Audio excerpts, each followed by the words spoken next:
बोलो श्री कृष्ण कन्हैया लाल की, सतगुरु महाराज की, श्री प्राणनाथ प्यारे की, महारानी बाईजुराज की, तीनों पुरी धाम की, समस्त सुंदर साथ की। आनंद कंदम प्रभुदेव चंद्रम ब्रजेश रूपेण पुरापि जातं प्रवेश्य प्राप्तं प्रिय प्राणनाथं परेश पूर्णं सततं नमामि। ब्रह्म प्रिया जागरणाय जातः सर्वस्वपाता भवसिन्धुत्राता विज्ञानदाता निज धर्मधाता दिनैकबन्धो शरणं प्रपद्ये दिनैकबन्धो शरणं प्रपद्ये। बोलो श्री प्राणनाथ प्यारे की प्रणाम। उपस्थित संपूर्ण सुंदर साह जी, साधक एवं साधिकाएं, विराट प्रशिक्षण शिविर सत्र का आज हम 93वें दिवस के इस पावन बैठक में उपस्थित हुए हैं। सर्वप्रथम आप सभी को सप्रेम प्रणाम एवं स्वागत करते हुए आज का कक्षा सत्र विषय वस्तु को हम आगे बढ़ाने जा रहे हैं। हमारा प्रसंग चल रहा है बेहद मंडल अंतर्गत अक्षर ब्रह्म के 4 पाद अथवा 4 विभूति स्वरूप में से सत्स्वरूप ब्रह्म, जो पहले अहम चित्त बुद्धि मन ये 4 अंतस्करण के रूप से वर्णन करते समय अक्षर ब्रह्म का अहम अंतस्करण के रूप में सत्स्वरूप को वर्णन किया, और उसी को अभी ये सत्स्वरूप प्रसंग में अक्षर ब्रह्म का मन स्वरूप सत्स्वरूप इस भाषा में भी वर्णन हो रहा है।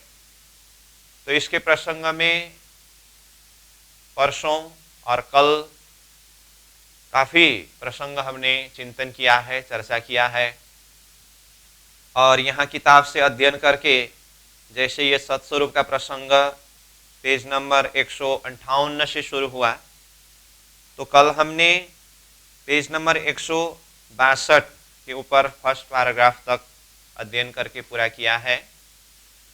तो इसके अंदर सत्स्वरूप का 5 स्थान का वर्णन हुआ, वो भी 2 प्रकार से वर्णन हुआ है। तो उसके लिए हमने परसों ही अलग अलग सेक्शन में नक्शा बना करके इसको समझने का प्रयास किया, और उसको कल यह किताब के शब्द के माध्यम से भी समझते आ रहे हैं। तो आज हमारा प्रसंग शुरू हो रहा है कल किताब से जहाँ पर पहुँचा था वहीं से।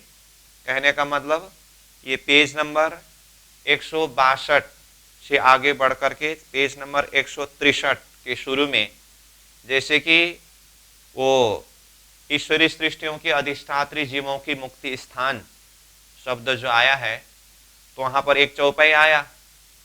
तो ये चौपाई में रास और भिस्ता प्रसंग के ऊपर तुलनात्मक प्रसंग, यहाँ आनंद के अंतर का प्रसंग बताया है। तो अब यहाँ से इसको खुलासा करना है। लेकिन ये पेज नंबर 162 में ऊपर देखिए, ये अक्षर ब्रह्म के 4 विभूति स्वरूप अव्याकृत, सबलित, केवल और सत्स्वरूप में से ये सत्स्वरूप के अंदर सच्चिद आनंद 3 गुण ही ओत प्रोत होने से इसके विशेष महत्व करके बताया। उसके पश्चात इसी को विलास की सूरत इत अक्षर को विलस्यु मन कहते हैं करके ये वाला प्रसंग आगे व्यापक, व्याप्य, इन शब्दों के विषय में भी कल हमने चर्चा कर चुके हैं। लेकिन यहाँ ये विलास की सूरत शब्द में वो स्टार मार्क के द्वारा नीचे एक श्लोक बताया है, तो ये कल पढ़ना छूट गया था, तो पहले हम इसको भी पढ़ेंगे। उसके बाद फिर आगे जो प्रसंग ये ईश्वरीय सृष्टि के अधिष्ठात्री जीव की मुक्ति स्थान का प्रसंग के द्वारा जो चौपाई का वर्णन हुआ है, उसके बाद फिर आगे जो भी प्रसंग है यहाँ से अध्ययन करेंगे। तो जैसे कि मैंने कहा, ये पेज नंबर 162 का ऊपर फर्स्ट लाइन में इसी को विलास की सूरत कहते हैं करके नीचे उसका श्लोक दिया है, तो उसको देखिए। एतद्धेये वाक्षरम ब्रह्म, एतद्धेये वाक्षरम परम, एतद्धेये वाक्षरम ज्ञात्वा यो यदिच्छति तस्य तत्। कठोपनिषद का मंत्र है, इसका भावार्थ नीचे देखिए। यह कुटस्थ अक्षर ही ब्रह्म है, इस अविनाशी कुटस्थ अक्षर से भी परे परब्रह्म अक्षरातीत है। यशर्थ इन दोनों को अलग अलग जानकर जो जिसे चाहता है वह वहीं जाता है। तो इस तरह से अक्षर और उससे भी परे वो परात्पर परमात्मा जो अक्षरातीत स्वरूप है, दोनों जो अविनाशी स्वरूप है, और ये दोनों को जान करके जो साधक जिस स्वरूप को पाना चाहते हैं उसी को प्राप्त कर सकते हैं, वहीं तक जा सकते हैं। ये भाव को भी यहाँ पर बताया। तो ये लाइन से आगे बढ़ करके जैसे ऊपर इसमें व्याप्य व्यापक दोनों भाव का उदय है। यह व्यापक भाव से तो चारों विभूतियों में प्रकाशित है और व्याप्य भाव से मूल स्वरूप में उदीयमान है करके ये भी पढ़ा हमने। और उसके बाद फिर तुरीय पादस्तु तुरीय तुरीयम तुरीयातीतम च करके बताया। और तुरीयापाद महाकारण और तुरीयातीत निर्मल चेतन, ये दोनों स्थान स्वतंत्र रूप से निरंतर प्रकाशित है। सत्स्वरूप के महाकारण इन ब्रैकेट मूल प्रकृति में कुमारिकाओं ईश्वरी सृष्टि की दूसरी तथा उत्क्रम से 7वीं मुक्ति का स्थान है। तो यहाँ तक हमने कल पढ़ा था। तो यहाँ कुमारिका अथवा ईश्वरी सृष्टि कहने का मतलब जो अक्षरधाम की सुरता ब्रजमंडल में कुमारिका सखी के रूप से रहे और ये जागनिक ब्रह्मांड में ईश्वरी सृष्टि के नाम से रहे। तो ये ईश्वरी सृष्टि की सुरता प्रवेश वाले जीव, जिसको ईश्वरी सृष्टियों की अधिष्ठात्री जीव कहा, तो उनके लिए मुक्ति का स्थान कहाँ है? सत्स्वरूप का महाकारण स्थान। तो ये महाकारण प्रसंग चल रहा है। तो ये विस्त प्रसंग में पहले से हमने 8 विस्त का स्थान और कहाँ कहाँ कैसे कैसे जीव जाते हैं इस विषय में चर्चा किया। तो नक्शा में जैसे ये सत्स्वरूप है, ठीक, जैसे जैसे प्रसंग आगे बढ़ता जा रहा है, नक्शा भी आगे बढ़ता जा रहा है, तो ये सत्स्वरूप का महाकारण हुआ और ये सत्स्वरूप का निर्मल चेतन हुआ। और आपके सामने में आज ये अक्षरधाम परमधाम का नक्शा भी प्रस्तुत हुआ है, ठीक है। तो प्रसंग ये सत्स्वरूप का महाकारण। तो यहाँ ईश्वरीय सृष्टियों के अधिष्ठात्री जीवों की मुक्ति का स्थान, जो ऊपर से गिनती करते समय दूसरी और नीचे से गिनती करते समय 7वीं मुक्ति का स्थान है। तो ये कह करके अब नीचे चौपाई को देखिए।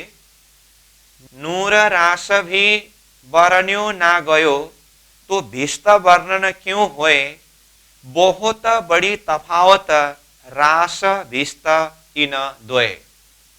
तो ये चौपाई भिस्त प्रसंग के लिए जो प्राणनाथ जी के वाणी में है उसको यहाँ पर बताया है, ठीक।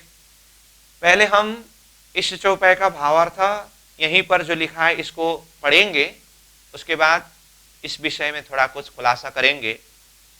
तो जैसे देखिए भावार्थ में, जब रास मंडल की शोभा का वर्णन नहीं किया जा सका तो कथित वैष्णव की महिमा का वर्णन करने के लिए साधन कहाँ से जुटाऊं।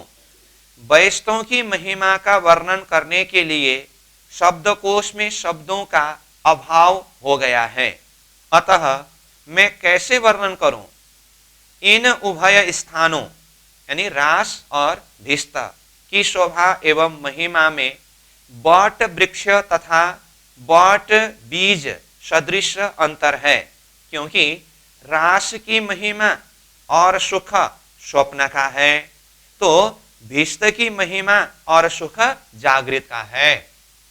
ये सीधा सीधा चौपाई का भावार्थ हुआ।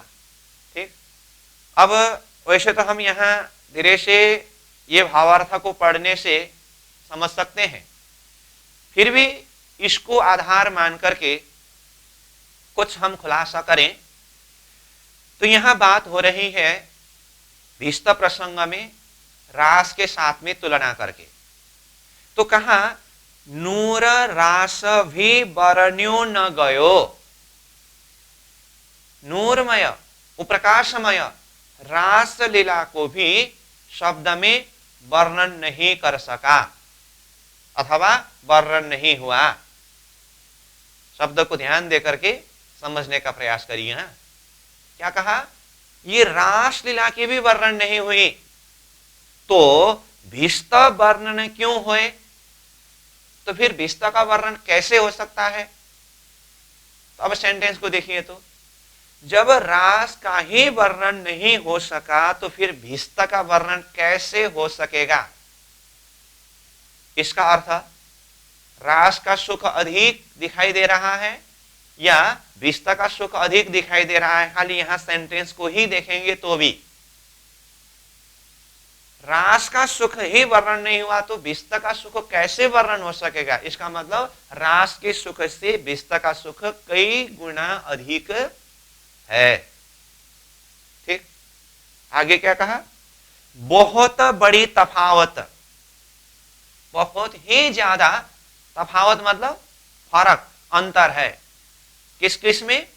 रास भिस्त इन द्वये, रास के सुख और भिस्त के सुख, ये दोनों सुख में बहुत ही बड़ा अंतर है, यानी कि फर्क है। ठीक है, अब ये चौपाई का यहां भावार्थ सीधा होने पर भी मैं इसको थोड़ा सा खुलासा करने का प्रयास इसीलिए कर रहा हूं क्योंकि साधारण दृष्टिकोण से देखते समय रास के सुख अधिक, भिस्त का सुख कम जैसा लगता है।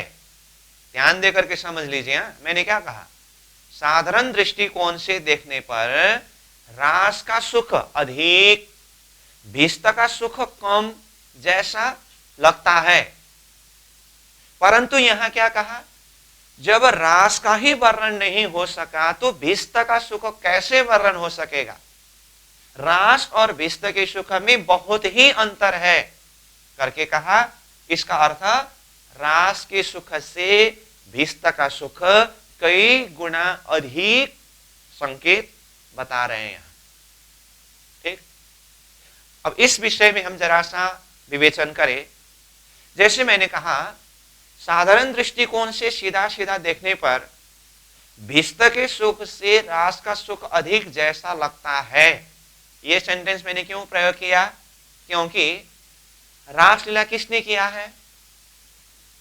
अक्षरातीत श्रीराज जी महाराज की आवेश स्वरूप, किशोर स्वरूप श्री कृष्ण जी के रूप में विद्यमान होकर के परम धाम की ही ब्रह्मात्माओं की सुरताएं योग माया का ब्रह्मांड में योग माया का देह धारण करके वो बेहद मंडल में रासलीला हुई है।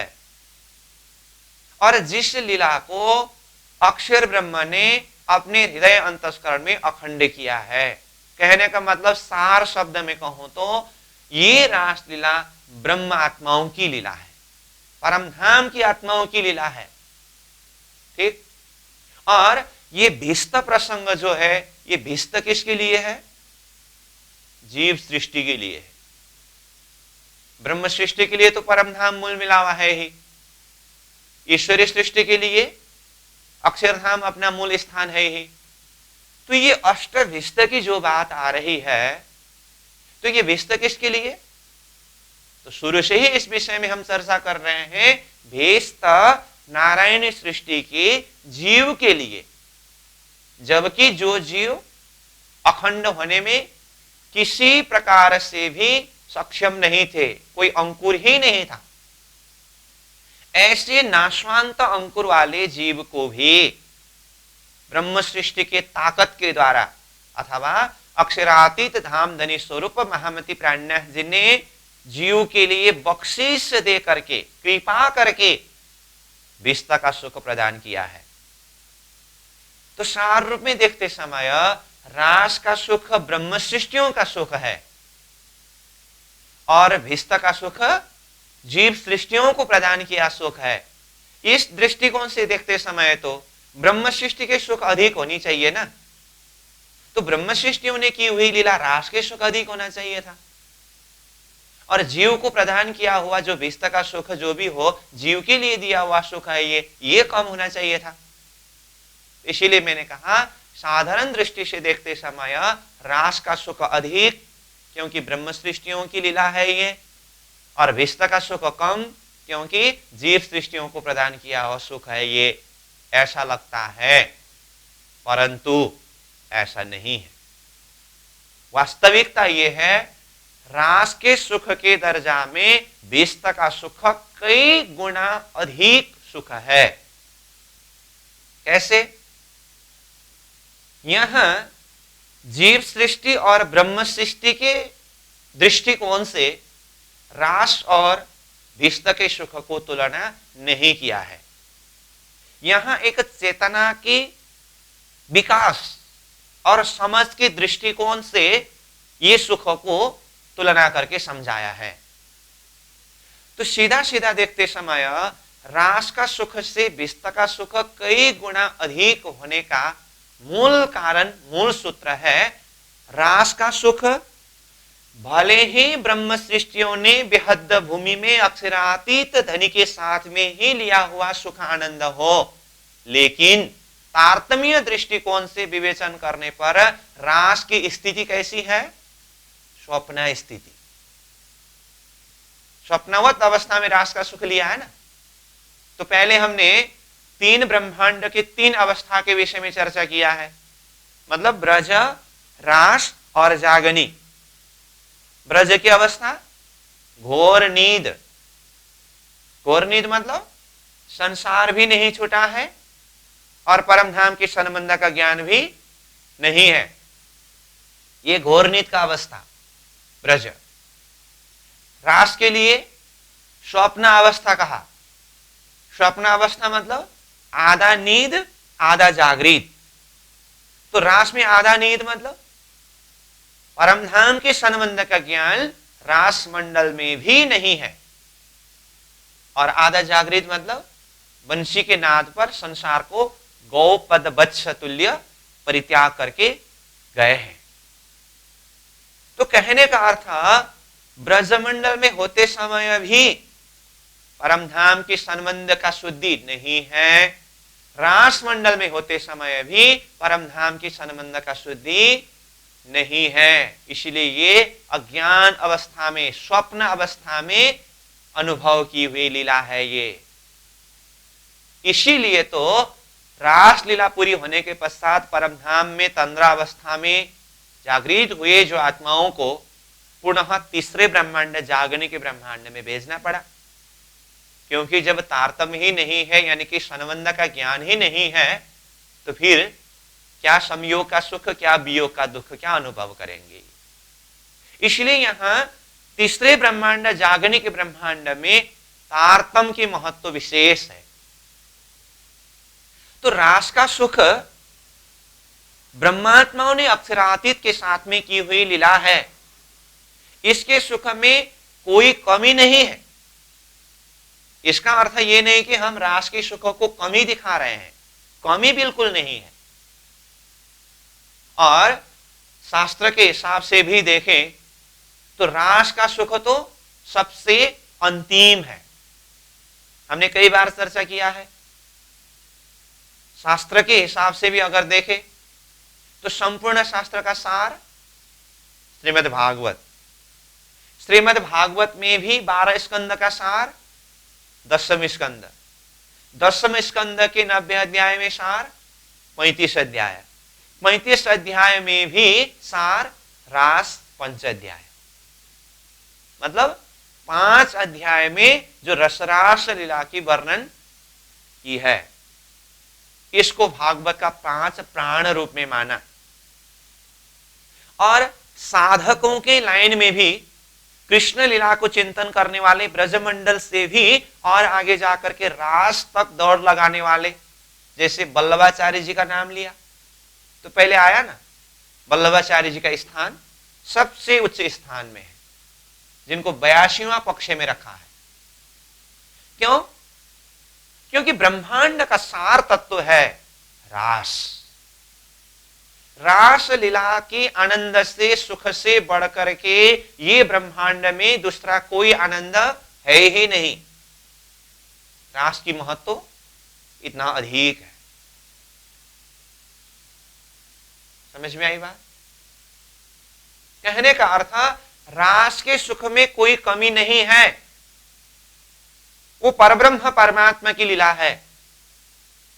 लेकिन जब यहां भिस्त प्रसंग चल रहा है तो भिस्त के साथ में तुलना करके देखते समय रास के सुख से भिस्त का सुख कई गुना अधिक है।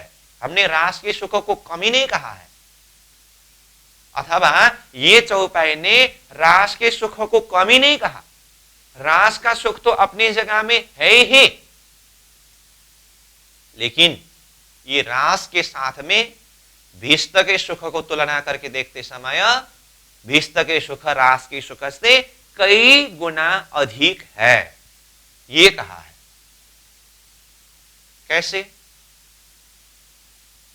तारतम्य दृष्टिकोण से देखने पर भी रास ब्रह्मात्माओं ने की हुई लीला है, और ब्रह्मात्माओं की लीला से भी अधिक सुख जीव को प्रदान किया हुआ भिस्त का सुख, ये कैसे? ये जिज्ञासा हो सकता है। इसके लिए जैसे मैंने पहले कहा, इसको एक समझ के दृष्टिकोण से देखना होता है।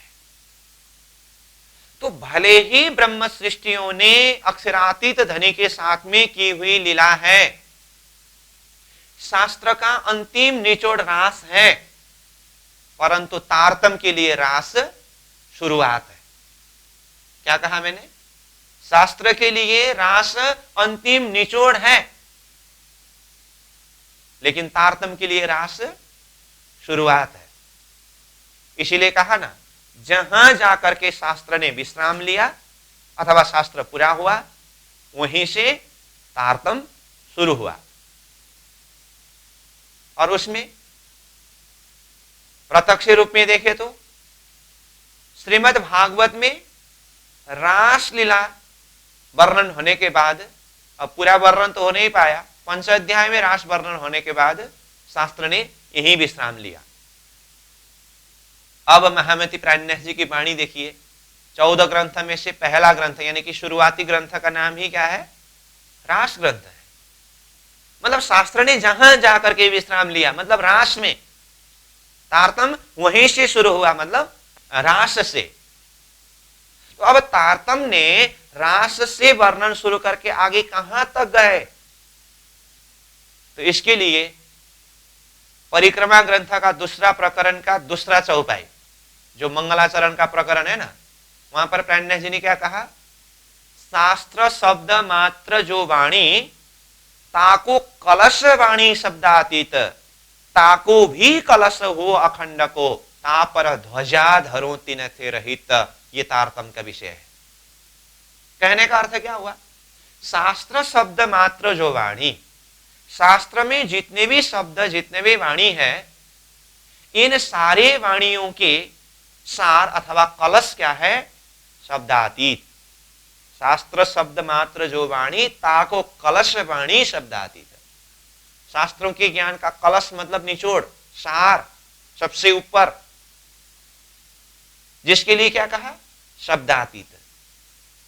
तो शब्दातीत मतलब पहले भी ये प्रसंग आया है, जैसे सबलिक के महाकारण प्रसंग में जो अखंड रास का प्रसंग चर्चा होते समय वहां प्राणन्यास जी के एक चौपाई जोड़ दिया था, शब्दातीत हुती जो ब्रह्मांड, जाए तिन में करी रोशन, अक्षर प्रकाश करके जाए पहुंचे धाम के मन। ये चौपाई वहां पर आया है। तो वहां ये चौपाई के आधार पर भी हमने चर्चा किया है, शब्दातीत हुती जो ब्रह्मांड, जाए तिनमें करी रोशन, मतलब ब्रह्मांड के बीच में जो विषय शब्दातीत था, तारतम्य ने वहां जाकर के वो शब्दातीत को भी प्रकाशित किया। इक्वल टू वो क्या था? अखंड ब्रजरास। तो शब्दातीत मतलब अखंड ब्रजरास, जहां तक संसार के स्वप्निक बुद्धि का शब्द नहीं पहुंचा था। यहां अभी हम जो चौपाई उच्चारण कर रहे हैं, शास्त्र शब्द मात्र जो वाणी, ताको कलश वाणी शब्दातीत, मतलब शास्त्र का कलश शब्दातीत शब्द प्रयोग हुआ। तो शब्दातीत कौन है? वो चौपाई में जो शब्दातीत का अर्थ अखंड ब्रजरास था, ये चौपाई में भी शब्दातीत शब्द का अर्थ वही अखंड ब्रजरास ही है, क्योंकि अखंड ब्रजरास तक संसार की स्वप्निक बुद्धि का शब्द ही नहीं पहुंच सका था। जो शास्त्र का निचोड़, शास्त्र का कलश के रूप में स्थापित थे। शास्त्र शब्द मात्र जो वाणी, ताको कलश वाणी शब्दातीत। ठीक। अब तारतम का विषय यहां से भी आगे बढ़ करके कहां तक गया? अखंड ब्रजरास को तो तारतम ने प्रकाशित किया ही। कहां?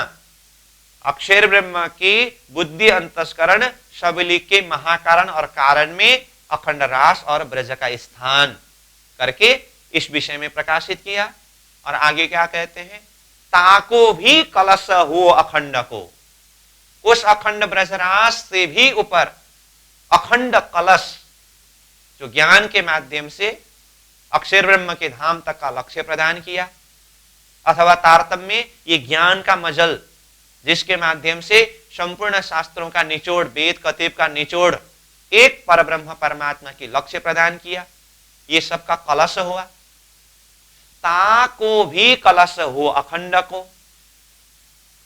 इतना ही नहीं, आगे और क्या कहते हैं? तापर ध्वजा धरोती ने थे रहित, उससे भी परे, यानी कि वो ज्ञान रूपी कलश से भी अथवा अक्षर रूपी कलश से भी परे वो अक्षरातीत परम धाम का प्रेम रूपी ध्वजा को फहराता हूं। जो प्राणनाथ जी ने वाणी में खिलवत, परिक्रमा, सागर, श्रृंगार ग्रंथ के माध्यम से परम धाम की प्रेममय लीला वर्णन करके, वो प्रेममय धाम का वर्णन करके, प्रेममय परमात्मा स्वरूप का वर्णन करके वो ध्वजा यानी कि प्रेम रूपी ध्वजा को फहराया।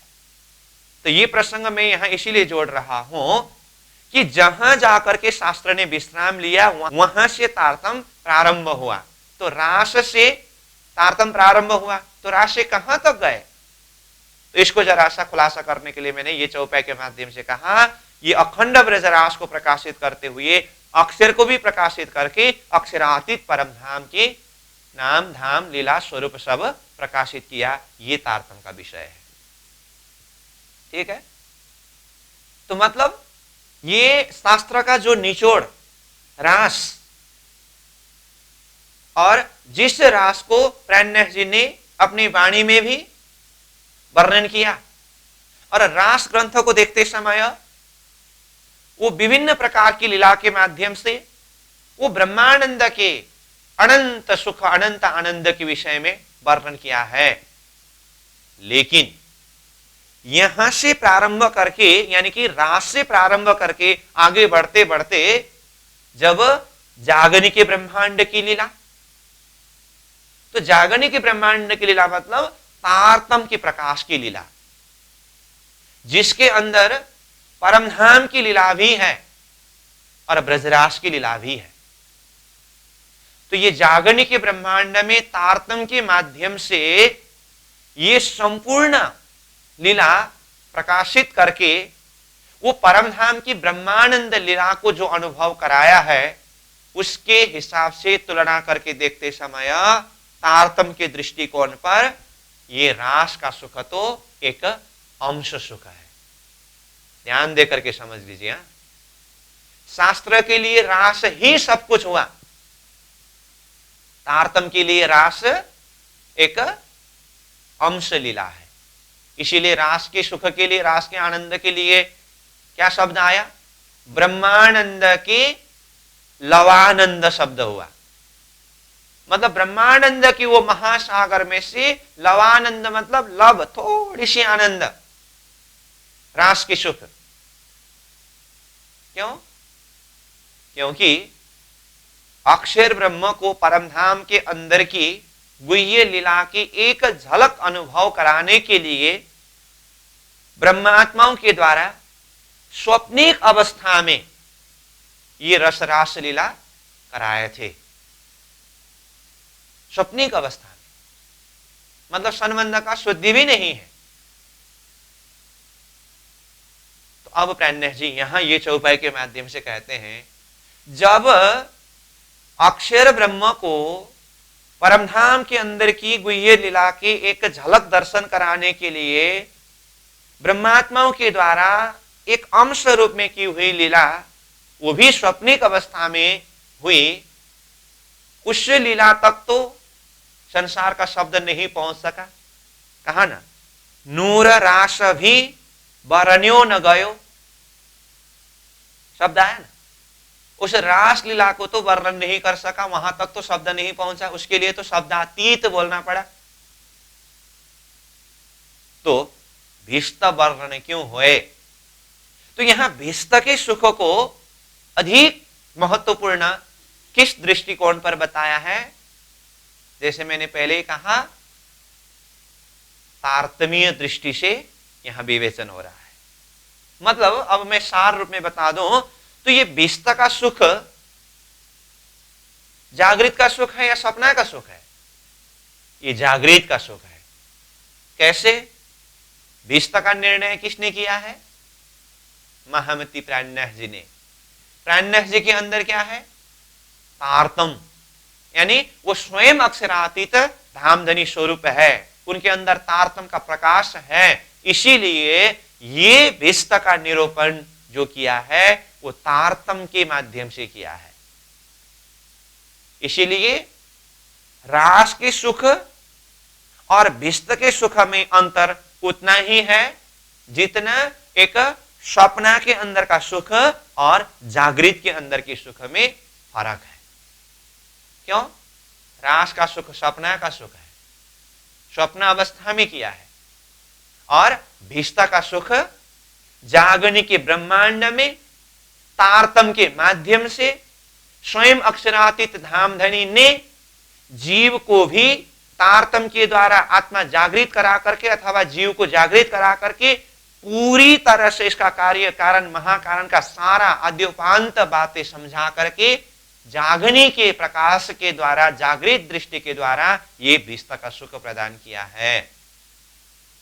इसीलिए रास के सुख के आगे भीष्ट का सुख कई गुना अधिक है।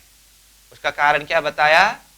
रास का सुख सपना का सुख है, भीष्ट का सुख जागृत का सुख है।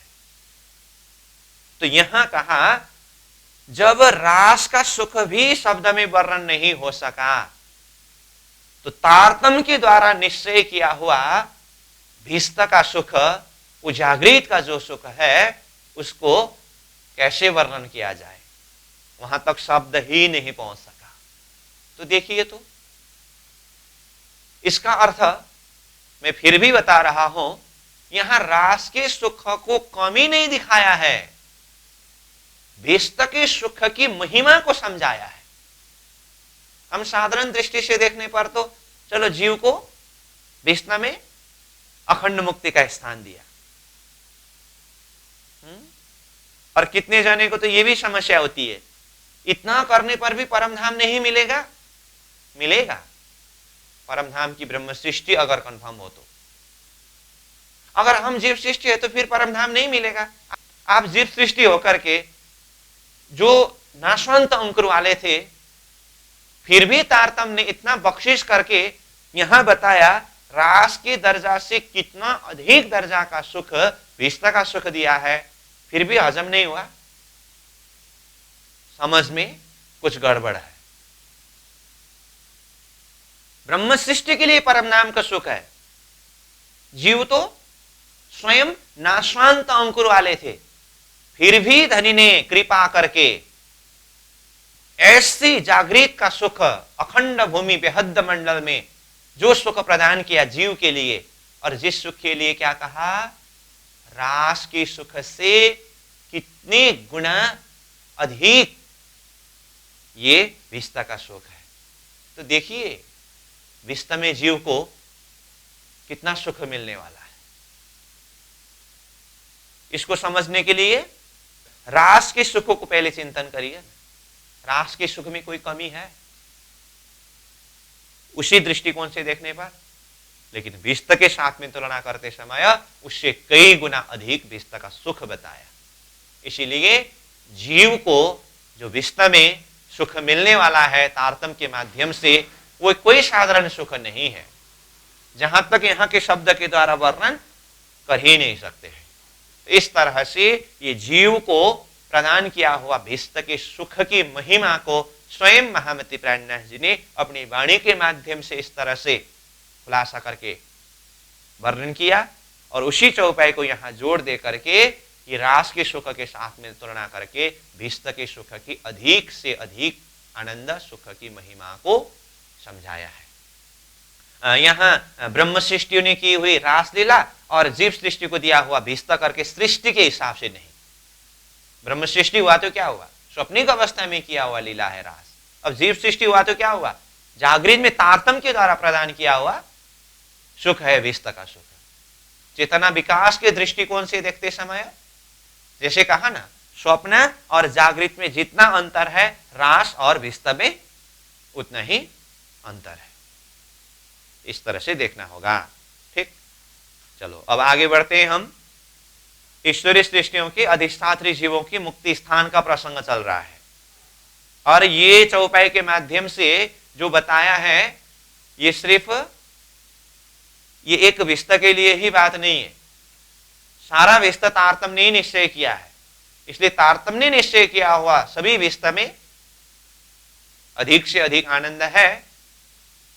अब विस्त में ही जो 8 विस्त है उसमें जैसे जैसे ऊपर ऊपर जाएंगे उतने उतने ही अधिक आनंद अधिक सुख, वो तो विस्त के ही दर्जा में फिर एक आपस में अंतर होना वो अलग बात है, जो प्रसंग हमने पहले ही चर्चा किया है। ठीक, अब आगे देखिए। कुटस्थ अक्षर ब्रह्म की सुरताओं को कुमारिका नाम से पुकारते हैं। इसका कारण पहले ही बताया, ब्रजमंडल में आते समय वो कुमारिका रूप में आए थे। अक्षर की इन्हीं सुरताओं ने सखी रूप में होकर खेल में श्री अक्षरातीत का आनंदानुभव किया और कर रही है, किया ब्रजमंडल में और कर रही है अभी ये जागनिक ब्रह्मांड में ईश्वरी सृष्टि के रूप में रह करके। इनकी संख्या 24,000 मानी गई है। तो अक्षरधाम से आई हुई सुरता चाहे ब्रजमंडल में हो, चाहे रासमंडल में हो, चाहे जागनिक ब्रह्मांड में हो, वो 24,000 संख्या में है। इस विषय में भी हमने पहले से चर्चा किया है। जगत के बीच जिन जिन पवित्र आत्माओं का आश्रय लेकर, मतलब उत्तम जीव शब्द प्रयोग किया है हमने ये पवित्र आत्मा की जगह में। ठीक, जिन जिन पवित्र आत्माओं यानी कि उत्तम जीव का आश्रय लेकर इन सुरताओं ने, इन सुरता मतलब अक्षरधाम से आई हुई सुरताओं ने असत जड़ दुख रूपी जगनाटक देखा है, वे सभी जीव प्रतिबिंबित रूप से यहीं पर प्राप्त होंगे।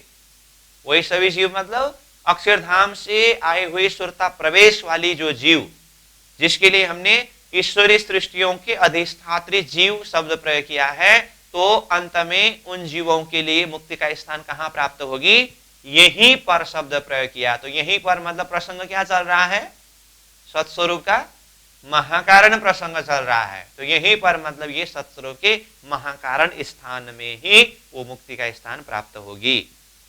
ठीक, अब यहाँ चौपाई नीचे देखिए ये प्रसंग में आखर विष्णु का ब्यौरा जो नैया होशी चार, जो होशी बखत क्यामत के तीन का कहो निर्वार।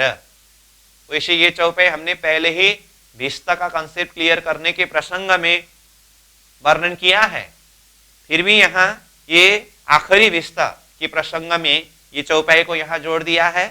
तो आखिरी विस्ता मतलब अव्वल का विस्ता रसूल मोहम्मद साहब ने दिया हुआ 4 विस्ता, और आखिर का विस्ता महामती प्राणनाथ जी ने दिया हुआ 4 विस्ता। तो वो 4 विस्ता में से ये ईश्वरी सृष्टियों के अधिष्ठात्री जीवों का मुक्ति स्थान 1, और इससे भी ऊपर ब्रह्म सृष्टियों के अधिष्ठात्री जीवों की मुक्ति स्थान 2, और नीचे अव्याकृत का स्थूल में पैगंबरी विस्ता और आम फलक विस्ता 2 करके 4 विस्ता है। तो आखिरी विस्ता कभी हो रहा है जो नया होशी 4 करके कहा था, जो होशी बखत क्यामत के दिन जाहिर होगी करके कहा था, तिर का कहो निर्वार उसका भी मैं निवारण कर देता हूं करके प्राणनाथ जी ने कहा। तो इसका भावार्थ भी देखिए, अतः अंतिम 4 वैस्तों का ब्यौरा भी दे दें। वे 4 नवस्थापित वैस्ते होगी तथा इनकी स्थान कयामत अर्थात जागनी ब्रह्मांड के दौरान होगी, ऐसा कुरान ग्रंथ में लिखा है। अब इन वैस्तों में पहुंचने वालों का भी स्पष्टीकरण कर दें करके एक चौपाई का अर्थ हुआ। ठीक, अब उसी प्रसंग में फिर दूसरा चौपाई, भिस्ता अव्वल रूहों अकस, ये जो भिस्ता नई भिस्ता होशी दूजी फरिश्तों जो गिरो जबरुत से कही। तो ये चौपाई भी हमने पहले भिस्ता प्रसंग में अर्थ किया है, फिर भी यहां प्रसंग में देखिए जैसे आखिरी महामती प्राणनाथ जी ने प्रदान किया हुआ भिस्ता में से यहां कहा भिस्ता अव्वल रूह अकस, सबसे अव्वल दर्जा का विस्ता, सबसे ऊपर का विस्ता, ऊपर से गिनती करते समय 1 नंबर का विस्ता, वो किसका विस्ता है? रूहों अकस। रूह मतलब ब्रह्म सृष्टियों के अधिष्ठात्री जीवों की मुक्ति स्थान, जिसको अक्षय विस्ता कहा, जो आगे वर्णन होना है वो सत्स्वरूप का निर्मल चेतन स्थान की बात है ना, ये निर्मल चेतन की ये चौपाई के हिसाब से। ये जो विस्ता नई, जो नया आखिर के समय में जा हुआ विस्ता, भिस्ता होशी दूजी फरिश्तों जो गिरो जबरूत से कही, और क्या कहा था? दूसरा विस्ता भी होगी फरिश्तों के लिए, जो फरिश्त गिरो जबरूत से कही, यानी कि जबरूत से अक्षरधाम से आई हुई जमात करके कहा था। तो ये चौपाई के द्वारा ये प्रसंग में जो सत्सुर का महाकारण स्थान में ईश्वरीय सृष्टियों के अधिष्ठात्री जीवों की मुक्ति स्थान प्रसंग चल रहा है, ये तीसरे और चौथे चरण जो ये चौपाई में है इसके द्वारा बताया है। दूजी विस्ता मतलब ऊपर से गिनती करते समय ये दूसरा विस्ता है, और जो फरिश्ते यानी कि ईश्वरीय सृष्टियों के अधिष्ठात्री जीवों के लिए है, जो गिरो जबरूत से कही मतलब जो ईश्वरीय सृष्टि जबरूत यानी कि अक्षरधाम से आई हुई जमात है। और पहला चरण और दूसरा चरण ये चौपाई में जो है ये ब्रह्म सृष्टि के अधिष्ठात्री जीवों के लिए सत्स्वरूप के निर्मल चेतन में जो प्रदान किया हुआ मुक्ति स्थान का विषय है वो आगे आने वाला है। तो ये चौपाई का भी भावार्थ को देखें, जिन उत्तम संसारी जीव में ब्रह्मात्माओं की शुरता का प्रतिबिंब पड़ा होगा, या ऐसा कहे जिनकी अक्ष पंचभौतिक शरीर में शुरता का अवतरण हुआ होगा, वे सभी जीव नवस्थापित पहली व्यवस्था को प्राप्त होंगे। मतलब सत्स्वरूप के निर्मल चेतन में जो है वो पहली व्यवस्था को प्राप्त होंगे। अक्षरधाम से उतरी हुई ईश्वरी सृष्टि की शुरता को धारण करने वाले जीव भी नवस्थापित दूसरी व्यवस्था को प्राप्त होंगे।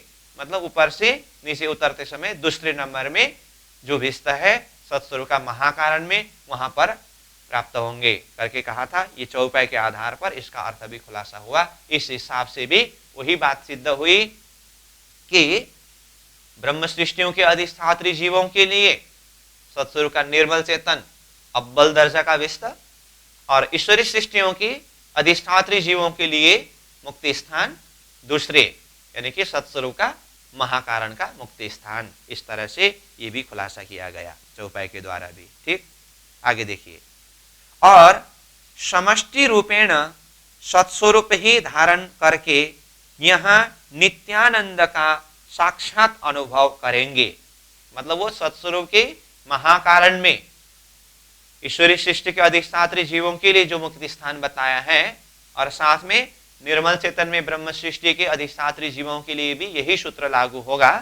तो वो समष्टि रूप से सत्स्वरूप ही धारण करके वहां का नित्यानंद साक्षात रूप से अनुभव करेंगे करके ये कहा।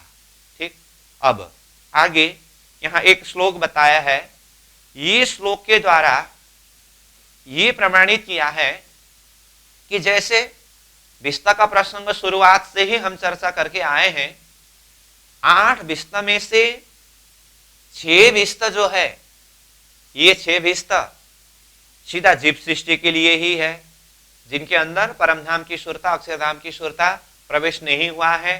तारतम को प्राप्त करके अपने अपने प्रकार से साधना करते हैं, तो अपने अपने साधना के दर्जा पर 6 विस्ता प्राप्त होने की बात है। उसमें भी विशेष अब 5 विस्ता है, वो आमखलक विस्ता तो अंतिम में जाकर के क़यामत के दौरान में वो राज्य की कृपा के द्वारा बख्शिश किया हुआ है। इस विषय में हमने पहले ही चर्चा किया है, तो इसको मैं दोहराना नहीं चाहता हूं।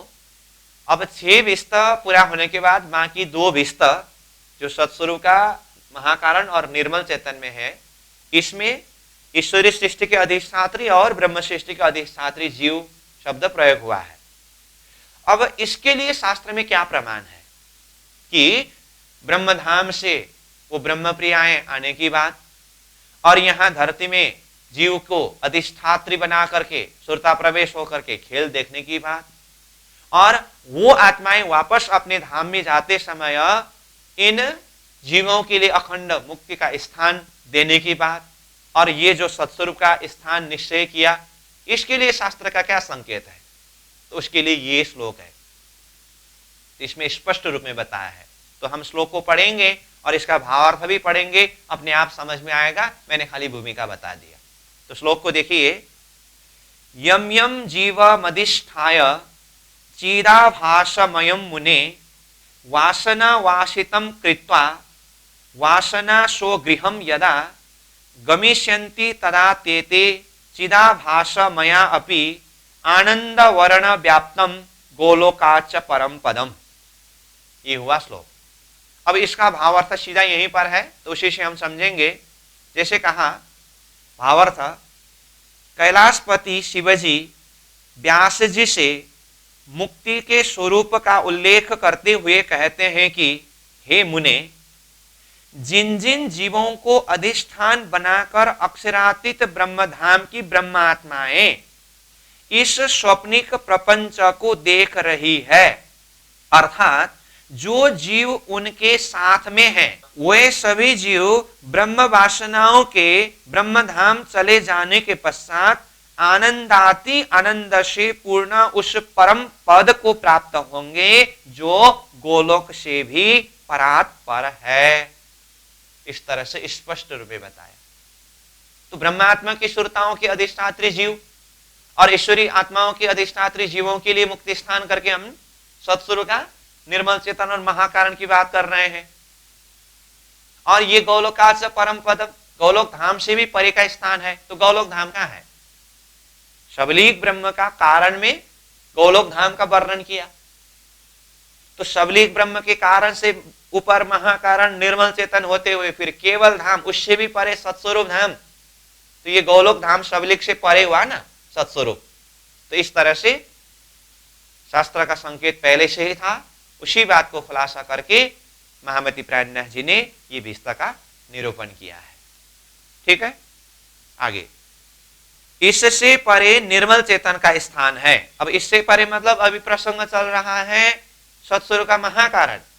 अब महाकारण प्रसंग चलते हुए भी ब्रह्मात्माओं की सुरता प्रवेश वाली जीव यानी कि ब्रह्म सृष्टि के अधिष्ठात्री जीव की मुक्ति स्थान के विषय में भी बात आ चुका है, जो कि सत्स्वरूप के निर्मल चेतन स्थान में है। फिर भी अब ये महाकारण प्रसंग निर्मल चेतन प्रसंग को अलग अलग क्रम में वर्णन करते समय अब निर्मल चेतन स्थान को वर्णन करना बाकी है। तो इसीलिए यहां कहा इससे भी, यानी कि महाकारण स्थान से भी परे निर्मल चेतन का स्थान है। तो नक्शा में ये देखिए, महाकारण से परे निर्मल चेतन का स्थान है। यहीं पर ब्रह्म सृष्टियों के प्रतिभाषिक प्रथम दर्जे का मुक्ति स्थान है। यहीं पर मतलब सत्स्वरूप के निर्मल चेतन स्थान में ब्रह्म सृष्टियों की प्रतिभाषी यानी कि ब्रह्म सृष्टियों की अधिष्ठात्री जीव कि प्रथम दर्जे के मुक्ति स्थान, ऊपर से गिनती करते समय पहला नंबर होने से भी ये प्रथम दर्जे हैं। और आठों विस्त के सुख आनंद में सबसे अधिक से अधिक सुख आनंद प्राप्त होने वाला, प्रथम दर्जा के सुख प्राप्त होने वाला होने से भी इसको प्रथम दर्जे का कहा। और इसके लिए बड़ी विस्त शब्द प्रयोग किया है प्राणनाशिनी वाणी में। तो उसके लिए नीचे चौपाई में देखिए तो, बड़ी विस्त भी यही से जो कही कजा के माहे, तीन विस्त के नूर की बात बड़ी है ताहे। तो देखिए अब ये बड़ी विस्त शब्द प्रयोग हुआ, तो इसको अर्थ जब हम अध्ययन करेंगे तो अपने आप समझ में आ जाएगा, ये ब्रह्मश्रेष्ठियों के अधिष्ठात्री जीवों की मुक्ति स्थान, जो सत्स्वरूप का निर्मल चेतन स्थान की विस्ता है, इसके लिए बड़ी विस्ता शब्द प्रयोग किया है। ये कोई साधारण से स्थान नहीं है, और ये स्थान में पहुंचने वाले जीव कोई साधारण से नहीं है। जिन्होंने ब्रह्मात्माओं की शुरता प्रवेश होने से पहले ही कितना साधना करके वो उत्तम जीव बने हैं, और उसके पश्चात ब्रह्मात्माओं की शुरता प्रवेश होने के बाद ब्रह्मात्मा के साथ में इस आत्मा ने कितना आनंद अनुभव किया है। तो ऐसे जीव को जो मुक्ति का स्थान दिया है, वो स्थान कितने महत्वपूर्ण है, इसलिए उसको बड़ी विस्तार शब्द प्रयोग किया। तो अर्थ देखिए चौपाई का, 28वें कली के निष्कलंक अवतार इमाम मेहंदी द्वारा जागनी यानी क़यामत के वक्त में पाप पुण्य विषय का न्याय करके जगत के जीवों को मिलने वाले 8 मुक्ति स्थानों वैष्णव में से जो अक्षी गोलोकाच परम पदम वैष्ट मुक्ति स्थान की बात कही गई, वह सत्स्वरूप के निर्मल चेतन के भी इसी अक्षर ब्रह्म के मन अंतस्करण के निर्मल चेतन में है, जो अक्षर ब्रह्म के नूर यानी शक्ति से बनी हुई है। इस वैष्ट को 8 वैष्णव में से उच्च कोटि का बड़ा मुक्ति स्थान कहा गया है। यह वैष्ट ब्रह्मात्माओं की सुरताओं द्वारा अधिष्ठान बनाए गए जीवों को प्राप्त है, स्पष्ट रूप में है। ठीक है, तो ये भी हुआ। फिर आगे देखिए, जिसे मतलब ये ब्रह्मात्माओं की अधिष्ठात्री जीवों की मुक्ति स्थान, जो प्रथम दर्जे का जो विस्ता है, जो सत्स्वरूप का निर्मल चेतन में है, तो उसके लिए कहा, तो जिसे उत्क्रम से गिनने पर 8वीं मुक्ति का स्थान कहा है। तो नीचे से गिनती करते समय 8वां स्थान है, ये भी हम जानते हैं। जिस तरह ईश्वरीय सृष्टि कुमारिकाओं ने जिन पवित्र जीवात्माओं को अपना अधिष्ठान बनाकर खेल देखा, उसी तरह ब्रह्म सृष्टि की सुरताओं ने भी जिन जिन पवित्र जीवात्माओं को अपना अधिष्ठान बनाकर अपना मिथ्या माया नाटक देखने का मनोरथ पूर्ण किया, वे सभी जीवात्माएं सत्स्वरूप में तन्मय होकर प्रतिबिंब रूप से यही प्राप्त होंगी तथा नित्य निरंतर परमानंद का अनुभव करेंगी। इसके सिवाय चित्त शुद्धि वाले जो अन्य जगजीव है, जो तारतम्य ज्ञान से प्रबुद्ध जागृत होकर ब्रह्म सृष्टियों का सा आचरण करेंगे, वे सब अखंड में यथाक्रम मुक्ति प्राप्त करेंगे। तो देखिए, ब्रह्म सृष्टियों का सा आचरण करेंगे, ये शब्द प्रयोग हुआ। तो ब्रह्म सृष्टियों के जैसे आचरण में चलने वालों के लिए भी वही मुक्ति स्थान करके वर्णन किया था ना हमने पहले, वो भाषा यहां पर आया। ठीक, अब उसके लिए प्राणनाशी की चौपाई का प्रमाण क्या है? सुरता प्रवेश वाले जीव के लिए तो निश्चित रूप में सत्स्वरूप का निर्मल चेतन बड़ी विस्ता है ही, जिसके अंदर सुरता प्रवेश नहीं हुआ है, परंतु तारतम के माध्यम से ब्रह्म सृष्टि के जैसे ही आचरण में चलता हो, ब्रह्म सृष्टि के संगत में चलता हो, ऐसे जीव को भी ब्रह्म सृष्टि के अधिष्ठात्री जीव की मुक्ति स्थान में ही स्थान दिया है, जो वर्णन किया, जिसके लिए प्राणनाशी की चौपाई अब यहां कहते हैं, जो कदी जीवे संग किया ताको करुणा मेलो भंग, सो रंगे भेलू बासना बासना शतको अंग। ये चौपाई है। तो यहां पर जो कदी शब्द में वो एक चिन्ह दे करके नीचे पाठ भेद करके कीना शब्द रखा है। इसका मतलब कई जगह में वो जो कीना शब्द भी होता है, पाठ भेद का अर्थ शब्द अलग अलग होने के प्रसंग में आता है। तो इसका सीधा भाव क्या है? जिस किसी जीव ने भी ब्रह्म सृष्टियों का संगत करके उस आचरण में चला हो, उस संगत को मैं भंग होने नहीं दूंगा। मतलब एक ही स्थान में सुख को प्रदान करूंगा अथवा मुक्ति को प्रदान करूंगा, ये भाव है। तो इसके लिए यहाँ नीचे थोड़ा सा व्याख्या भी दिया है, देखिए। श्रीमन निजानंद सतगुरु स्वरूप का प्राण है कि नारायण सृष्टि की वह आत्माएं जिनमें ब्रह्म ईश्वरी की सुरताएं प्रवेश नहीं है, यदि वह भी ब्रह्म ईश्वरी की सुरता प्रविष्ट जीव को इस तरह की इसमें ब्रह्म सृष्टि की सुरता अवश्य प्रविष्ट है या इसमें ईश्वरी की सुरता अवश्य में वह प्रविष्ट है पहचान कर निश्चित कर उनके साथ प्रेमाचरण में ओतप्रोत रहेंगे तो उन्हें भी उन सुरता प्रविष्ट जीवों की मुक्ति स्थान के सुखानंद में ही पहुंचाऊंगा। उनकी प्रेममयी दोस्ती को मैं भंग होने नहीं दूंगा। अतः उनका प्राण था कि ब्रह्म सृष्टि की सुरता प्रविष्ट जीवों के साथ प्रेमाचरण में रहने वालों को सत्स्वरूप के निर्मल चेतन में और ईश्वरी सृष्टि की सुरता प्रविष्ट जीवों के साथ प्रेमाचरण में रहने वालों को सत्स्वरूप के महाकारण के सुखानंद में शामिल करूंगा। स्पष्ट है भाषा। सुरता प्रवेश नहीं हुआ हो फिर भी ब्रह्म सृष्टि के जैसे ही प्रेमाचरण में चलने वाले, ब्रह्म सृष्टि को पहचान करके, ईश्वरी सृष्टि के जैसे ही प्रेमाचरण में चलने वाले, ईश्वरी सृष्टि को पहचान करके, तो सत्स्वरूप का निर्मल चेतन और महाकारण स्थान में मुक्ति को प्रदान करूंगा करके ये बात स्पष्ट रूप में कहा। ठीक। अब समग्र में ये नाशवंत अंकुर वाले जीव को भी अखंड मुक्ति को प्रदान किया ब्रह्म सृष्टि के ताकत से। तो ये प्रसंग में जो पहले से हम बात कर रहे थे, ये कैसे संभव हुआ? तो अक्षरातीत धनी की कृपा के द्वारा, ब्रह्म सृष्टियों के ताकत के द्वारा। तो उसके लिए अब यहां चौपे आया, देखिए। ब्रह्म सृष्टि को ऐसो नूर जो दुनिया थी बिना अंकुर, ताए नए अंकुर जो कर किए नहीं चल देख नजर। तो ब्रह्म सृष्टि को ऐसो नूर करके फिर नीचे उसका देखिए, ब्रह्म सृष्टि में ऐसी ताकत शक्ति है कि उन्होंने अक्षर के स्वप्निक जीवों को जो स्वप्न दृष्टा के जागृत होते ही अपना अस्तित्व खो बैठते हैं, ऐसे मूल से ही अस्तित्वहीन जीवों को भी अपनी दृष्टि नजर मात्र से ही अस्तित्व युक्त बना दिया और उन्हें कुटस्थ अक्षर पुरुष के अविनाशी देश बेहद में सच्चिदानंद गुण युक्त अखंड परमानंद सुखप्रद 8 प्रकार की मुक्ति स्थान में अखंड कर दिया। तो ये ब्रह्म सृष्टि के ताकत के द्वारा नाशवंत अंकुर वाले को भी नया अंकुर भर करके अखंड मुक्ति का स्थान प्रदान करने की जो बात ये चौपाई के माध्यम से खुलासा किया है, उसका व्याख्या नीचे इस तरह से किया गया। ठीक। तो चौपाई को भी हमने पढ़ा।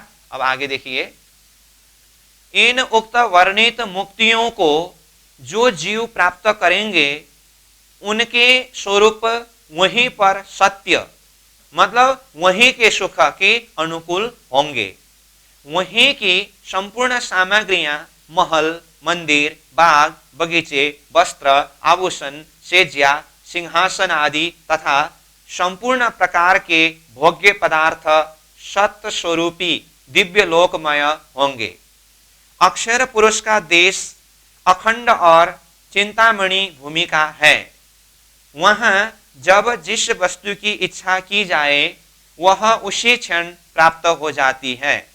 इस प्रकार वे जीव अजर अमर ज्ञानमय सत्स्वरूप होकर श्याम श्यामाजी तथा ब्रह्म सृष्टियों के नित्य नए नए दर्शन स्पर्शन से परमानंद सुधा सिंधु में तल्लीन होंगे। जो जीव विस्ता में सुख को प्राप्त करेंगे ना, उनके लिए ये सारी विशेषताएं बताए हैं। अब आगे, विष्णु रूप कृष्ण के भक्त हो अथवा गौलोकवासी कृष्ण के ही भक्त क्यों न हो, वे इस तत्व को समझ ही नहीं पाते। प्राप्त करना तो दूर की बात है। इसका कारण यही है कि अपने इष्ट से परे और कुछ भी है ऐसी कल्पना ही उनके मन में कहां आ पाती है। इसी कारण इस परम वास्तविक तत्व से वे हाथ धो बैठते हैं। तो इस तरह से ये भाव को भी खुलासा करके कहा। तो सीधा भाषा में है, जो अध्ययन करने से समझ सकते हैं। ठीक, तो ये भिस्त वाला प्रसंग भी पूरा हुआ। अब विशेष सूचना करके एक भाव को यहां दर्शाया है, वो भी देखेंगे हम। अब तक स्वप्निक नश्वर हद से परे कुटस्थ अक्षर पुरुष के देश बेहद भूमिका में जिस 8 प्रकार की मुक्तियों का वर्णन कर आए हैं, वे सभी मुक्तियां प्रतिबिंबित छायात्मिकाएं हैं। नारायणी सृष्टि के नश्वर मायावी वे जीव जो स्वर्ग, वैकुंठ, कैलाश, निराकार आदि नश्वर सुखों की चाहना रखते हैं, उन्हें यह अखंड अविनाशी सच्चिदानंद गुण युक्त मुक्ति प्रदान की गई है। उन स्वर्ग, वैकुंठ, कैलाश आदि के सुख और गुणादि के आगे इन मुक्ति स्थानों के सुख गुण अवर्णनीय, अकथनीय, अपार है। परंतु इनसे भिन्न 2 महामुक्तियां और है, जो अक्षर और उत्तम पुरुष परमात्मा संबंधी वास्तविक है तथा तत्संबंधी सुख आनंदादि से भी यथार्थ रूपेण वास्तविक है। मतलब यहाँ ये जीवों के लिए 8 विस्त की बात हुई, तो इससे भी ऊपर 2 महामुक्तियां शब्द जो प्रयोग किया है, ये ईश्वरी सृष्टि की सुरता अक्षरधाम अपने मूल में पहुंचने की बात, और ब्रह्मात्माओं की सुरता परमधाम मूल मिलाओं में अपने परात्मा स्वरूप में पहुंचने की बात, ये संकेत किया है। ठीक, आगे ब्रह्म ईश्वरी सृष्टियों के वास्तविक धाम के वर्णन विषय इंकित मात्र इस पुस्तिका में किया गया है। इस पुस्तिका का मुख्य ध्येय क्षर एवं कुटस्थ अक्षर अर्थात उभय पुरुषों का कार्यकलाप स्पष्ट कराना है। उसी मुताबिक इस पुस्तिका में वर्णन है। तो इस तरह से ये समग्र में सार भाव से ये किताब का एक उद्देश्य भी बताया। क्षर पुरुष और अक्षर के ये बेहद मंडल का वर्णन पूरा हुआ और कहा ये पुस्तिका का मुख्य उद्देश्य अक्षर अक्षरातीत का लक्ष्य प्रदान करना और क्षर और अक्षर का ये कार्यकलापों का स्पष्ट करना करके ये वर्णन हुआ। तो इस तरह से बेहद मंडल स्वस्वरूप एरिया भी पूरा हुआ। ठीक, अब यहां से आगे अक्षर और अक्षरातीत का तो सारांश रूप में बताया है, तो इसको भी हम देखेंगे। तो आज का समय पूरा हुआ, आज हम प्रसंगों को यहीं पर रखेंगे। पूर्णमदः पूर्णमिदं पूर्णात् पूर्णमुदच्यते पूर्णस्य पूर्णमादाय पूर्णमेवावशिष्यते। प्रणाम।